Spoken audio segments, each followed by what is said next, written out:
Hello guys, welcome back to Custom Gamer. My name is Daz and this is the show where we talk about level design while playing cool maps. And today we're going to be having a look at a mod called Into the Shadows by Sock. This was released a day or two ago in a demo form containing a start map which houses a tutorial for the new mechanics in this mod and then 2 single player levels for you to play. Now if you haven't heard of Sock before, you've probably unwittingly played some of his stuff without actually realising it. He's a professional level designer, been in the industry for quite a while. He worked on Wolfenstein Enemy Territory. He's worked on a lot of Wolfenstein games actually, so if you've played any of those you've probably walked around in some of his maps. He also worked on Space Marine, the third person shooter, which came out, when was that, last year I think? And he's also released a lot of very high quality Quake 3 arena maps. Pyramid of the Magician springs to mind. But this is his first Quake release, so let's have a look at it. Of course, in true Sock style, he's gone a bit bonkers with it. It's got a completely new game mechanic for Quake, lots of new models, sounds, and of course some very high quality maps. So let's get going.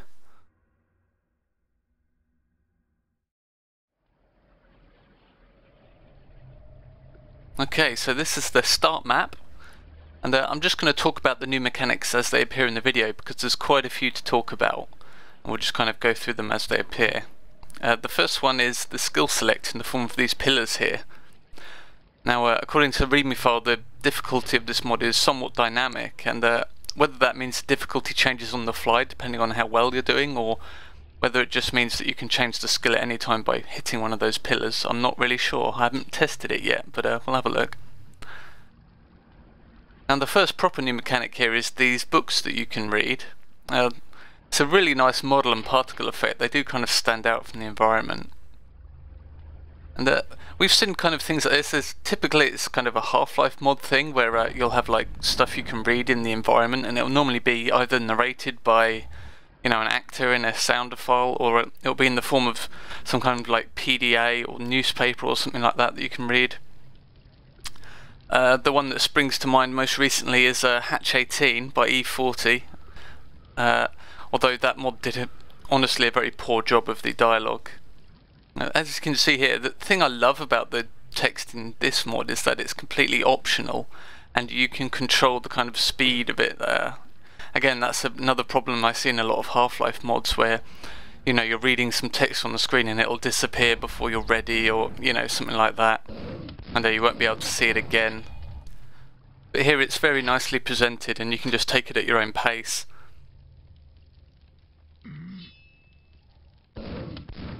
Another thing you may have noticed is that there's a lot of new models for the enemies and things like that. They all have new animations which are really, really well done. Another thing I noticed is that you'll notice this is part 1 of 10 in this book here. And one thing that really annoys me about books and things like that with this kind of system is that if it's numbered in parts and you miss 1 or 2 of them, it starts making little to no sense to the player. And this mod has a nice solution to that, which you don't really notice the first time through, but you will on subsequent playthroughs, is that it gives you the numbered parts in order no matter which books you find.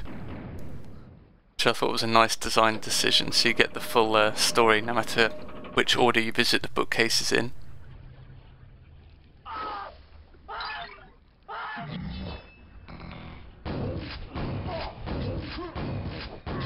You can see here some of the new animations for the existing models as well, and again it's just fantastic quality. It's just, that's all I can say about the entire presentation of the whole mod really, is that it's just expertly done. It's really, really nice. I think it's actually one of the best uses of some of the features of newer Quake engines. If you've read the README, you'll know that this requires either Fitzquake 085 or Fitzquake Mark V. And it's very specifically because of all these new effects, I'm guessing, and they're all really, really well done. You'll notice that the texture filtering is the linear texture filtering rather than the trilinear that Quake uses by default.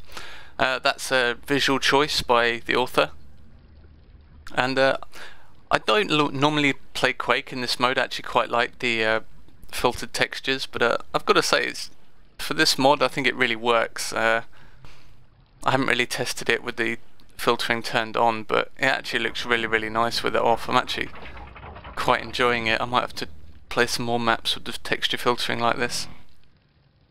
It's very old school. I do enjoy it.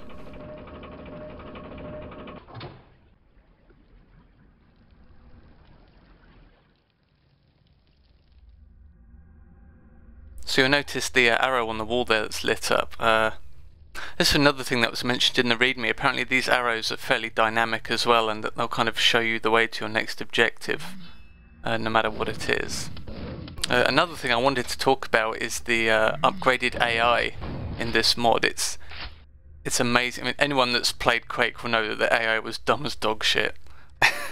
You put even the smallest pebble in the way of a target and it can get stuck on it and just kind of run in place for an infinite amount of time until you move. In this mod I think there's some kind of path network that's been implemented into the code that lets SOC place nodes all around the map. It's kind of similar to the Half-Life 2 method, I suppose, of path nodes. But it works excellently, and the enemies can come and find you pretty much wherever you go in the maps, which is critical for the main mechanic of this mod, which is stealth. Which we'll talk a lot more about stealth as we get there. At the moment we're just kind of exploring these new mechanics as they appear. I've got to say, this StarMap does a really nice job of kind of showing you the new mechanics one at a time and letting the player understand them. So for instance, the books, the first book you see is in an area with no combat and nothing else to steal your attention away, so you can kind of very easily learn how they work and what they're for. Very happy to say that that is the case with all the new mechanics. It's very nicely explained and thought out.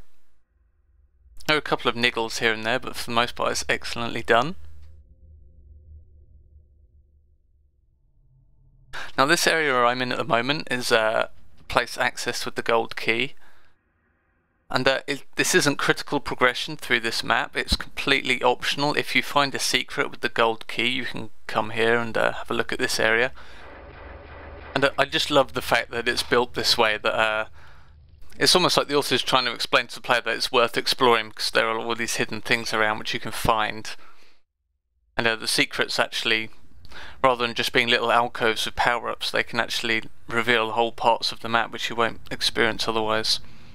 And there's all these little kind of incidental storytelling details hidden around the maps as well, like you've got all the dead bodies piled up here. Now we've got this kind of RPG style event kicking off. I really enjoyed this. So you'll notice the quad damage there, which is slowly being pulled down to the floor by these magical pillars here. And again, it's all very graphical. There's not just kind of a center print text which says survive for 4 waves or anything like that. It's all done graphically to kind of explain to the player what's happening. I wasn't really confused by this area at all. I sort of saw the particle effect coming from the beams and saw the pillars moving in the center, and I kind of knew what I had to do. So I'm just running around saving my ammo and surviving until the quad damage is released, and then we'll go on a bit of a rampage.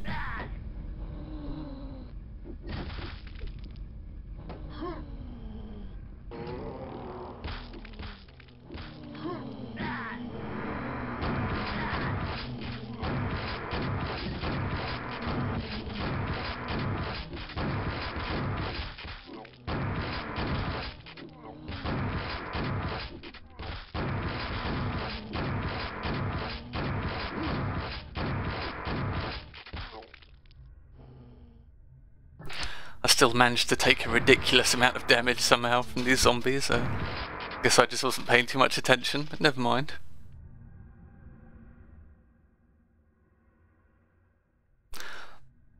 The only thing that did confuse me is that at the end of the event here, when you kill all the zombies, I was expecting some kind of finale, or some kind of effect which tells you it's over, or some kind of reward perhaps.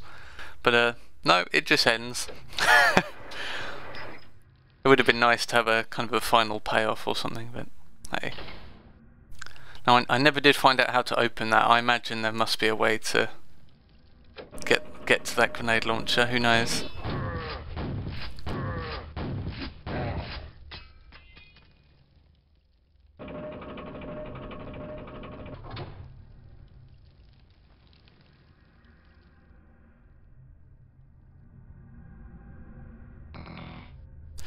So this is fairly involved for a start map. You know, most start maps normally take about 20 seconds to do because you're literally just selecting your difficulty and then jumping through a teleporter or something. Honestly, I think calling this a start map is a disservice to the mod because it's a lot more than that. It's an introduction and tutorial to this game. So it really does require it. It's critical basically because, well, when I play Quake, I expect Quake, and you know, if you're building a mod or a map on the Quake engine, you're bringing a lot of baggage with you when you do that, because people are going to expect a certain type of experience.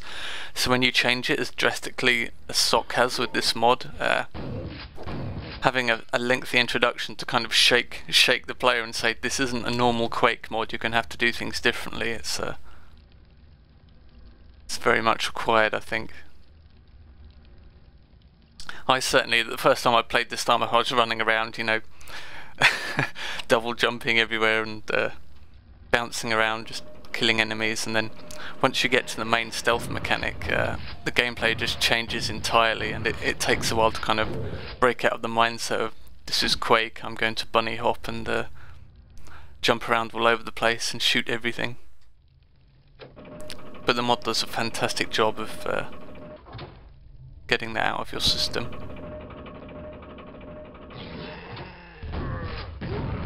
It's also probably worth mentioning that this mod does feature a classic mode as well, where you can just play these maps as if it was just a Quake map. You know, the standard Quake gameplay is there for you. I believe you can choose the game mode via console command. I'll have to have a look at what it is. I'll let you guys know. But that would just be missing the point entirely of this mod. It's the stealth component is just pivotal to it.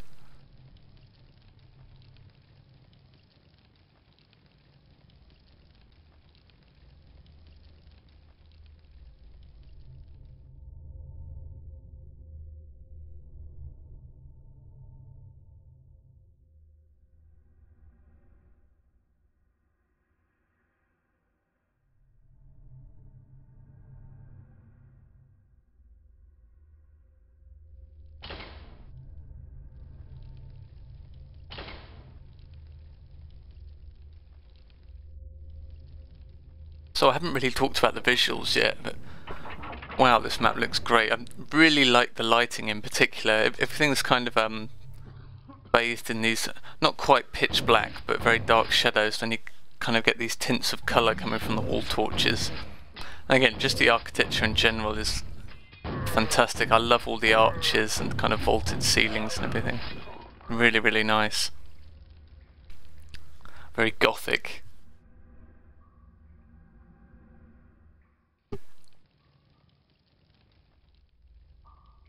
So this is the main chamber where the stealth tutorial happens. Once you complete the stealth tutorial, these two doors on the sides here open up, and you can choose which map you'd like to play next. Now I think it's really interesting the way that once you pick up the Amulet of Shadows, which we'll get to. I keep saying we'll get to it, but it happens at the end of the video, so apologies.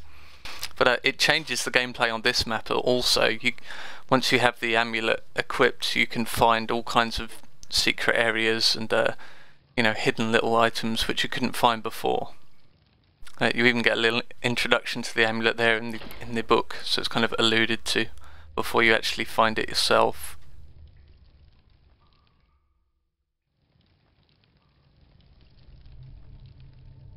But first we need to find out how to open the gates. There's a couple of areas I haven't explored yet.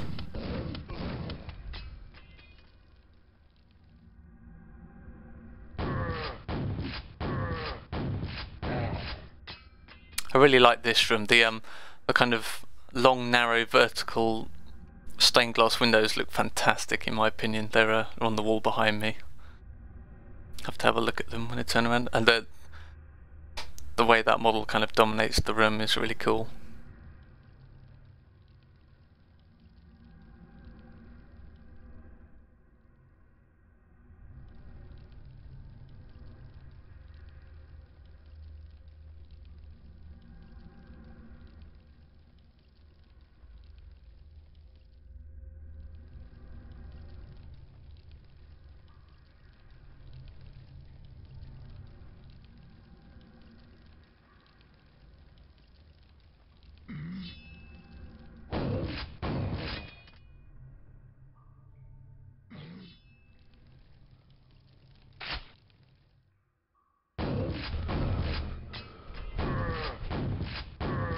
Starting to run a little bit low on ammo. Luckily I don't think there's too many more enemies to kill.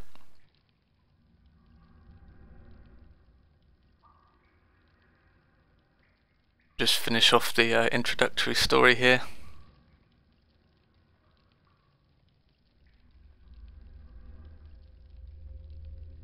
So like I mentioned in the beginning of the video, you can read these books in any order, but you'll still get the parts in order.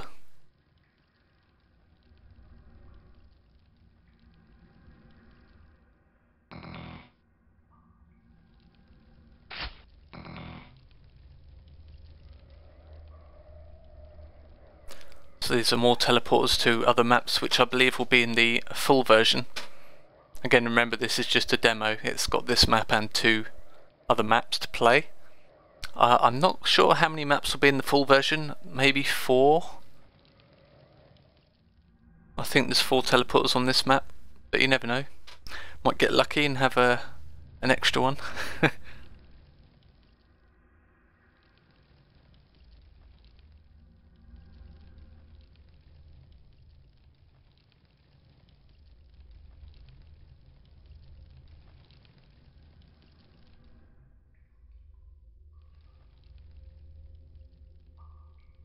So this is the only part of the map I really didn't like, is that you'll notice you've got this button on the wall here that's already been depressed, but there's another one here, and this is to open the vault. Now, it took me a hell of a long time to find that on my first playthrough. Oh my god, was that frustrating. It's the only thing that really grinded my gears with this intro. So, I can just imagine players never finding that and just being completely stuck before they've even got into the main mechanic of this mod. Perhaps something that sort of can change for the full release version, because it just doesn't seem correct right now. Alright, so we've got a bit of backstory again for the amulet, kind of telling the player that it cloaks you in darkness and blah blah blah, stealth powers. And then we get this kind of stealth tutorial happen.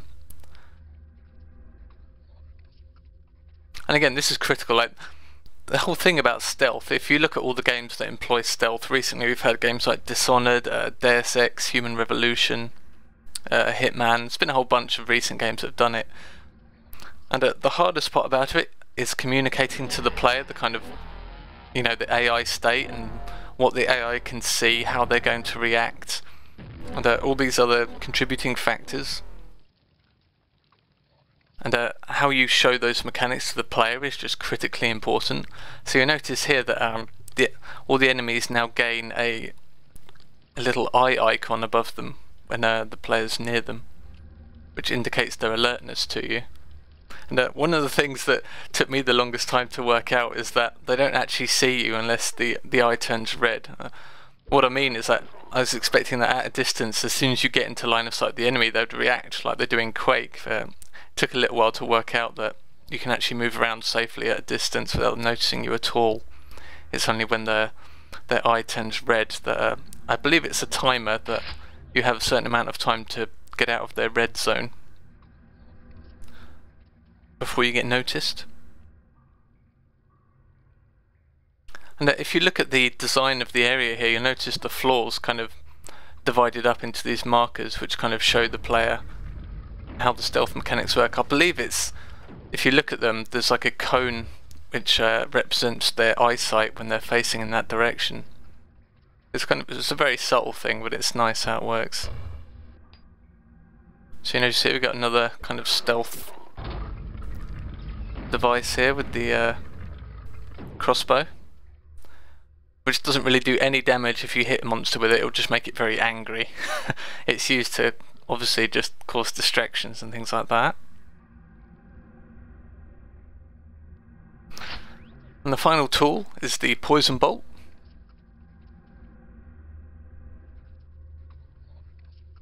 Now this is an interesting one, because in the tutorial you're kind of told that if on large enemies you have to use poison to weaken them first in order to kill them. And you know, this is explained well, but what's not explained is that it'll also cause the monster to go berserk and attack other enemies while it's under the effects of the poison. And you're just kind of left to discover that by yourself, which I thought was a bit strange.